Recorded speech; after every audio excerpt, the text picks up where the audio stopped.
అందరికీ నమస్తే అండి. ఈరోజు ఒక మంచి వ్యాసం చదివాను. అది మీతో పంచుకోవాలనుకుంటున్నాను. నేను లేకపోతే నేను లేకపోతే ఈ పని ఎవరు చేస్తారు? ఎవరూ చేయలేరు.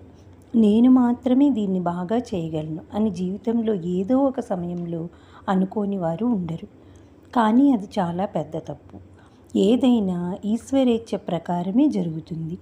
మనం ధర్మం తప్పకుండా మన కర్తవ్యాలను నిర్వర్తించాలి, అంతే. జరిగింది, జరిగేది, జరగబోయేది అంతా భగవన్ నిర్ణయం మాత్రమే. అశోకవనంలో సీతమ్మ వారి మీద కోపంతో రావణుడు కత్తి దూసి ఆమెను చంపడానికి ముందుకు వెళ్ళినప్పుడు చెట్టు మీదున్న హనుమంతుడు చూశాడు. నేనే కనుక ఇక్కడ లేకపోతే సీతమ్మను రక్షించేవారెవరు? ఎవరి నుంచైనా కత్తి తీసుకుని వెంటనే రావణాసురుడి తలను ఖండించాలి అని ఆవేశంగా అనుకున్నాడు. కానీ మరుక్షణంలోనే మండోదరి రావణుడి చేతిని పట్టుకుని ఆపడాన్ని హనుమ చూసి ఆశ్చర్యచకితుడయ్యాడు. తాను మాత్రమే చేయగలనని అనుకోవటం భ్రమ మాత్రమేనని గ్రహించాడు.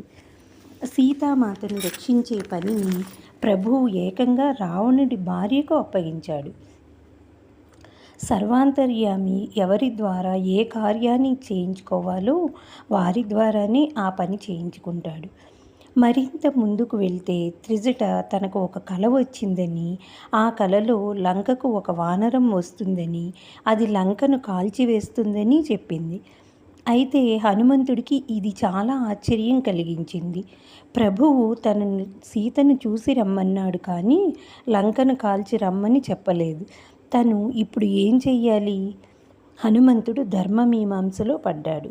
కాసేపటి తర్వాత తనని చంపడానికి రావణుడు సైనికులు పరిగెత్తుకుని వస్తున్నప్పుడు కూడా హనుమంతుడు ఏమీ చేయకుండా అలాగే నిలబడ్డాడు.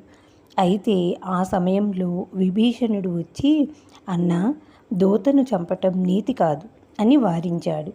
అప్పుడు హనుమంతుడికి అర్థమైంది, తనను రక్షించే భారం ప్రభువు విభీషణుడిపై ఉంచాడని. విభీషణుడు ఆ మాట చెప్పగానే రావణుడు ఒప్పుకొని, దాన్ని చంపొద్దు, కోతులకు తోకంటే మహా ఇష్టం, కాబట్టి తోకకు నిప్పు పెట్టండి అన్నాడు. అప్పుడు హనుమంతుడికి అర్థమైంది, త్రిజట స్వప్నం నిజం కాబోతోందని. ప్రభువు నాకే చెప్పి ఉంటే ఈ నూనె, గుడ్డలు, నిప్పు నాకు ఎక్కడి నుంచి వచ్చేవి? వాటన్నిటినీ ఏర్పాట్లు రావణుడే స్వయంగా చేయించాడు. అందుకే రామయ్య తనను లంకను చూసిరా అని మాత్రమే ఆజ్ఞాపించాడు అనుకున్నాడు. బహుశా మనం కూడా ఎన్నోసార్లు ఇలానే అనుకుని ఉంటాం. నేను లేకపోతే ఎలా? నేను లేకపోతే ఏమవుతుందో అని. అదంతా ఒక భ్రమ మాత్రమేనని పై ఉదంతాలు చెప్తున్నాయి. ఎవరు లేకపోయినా ఈ సృష్టి ఆగదు.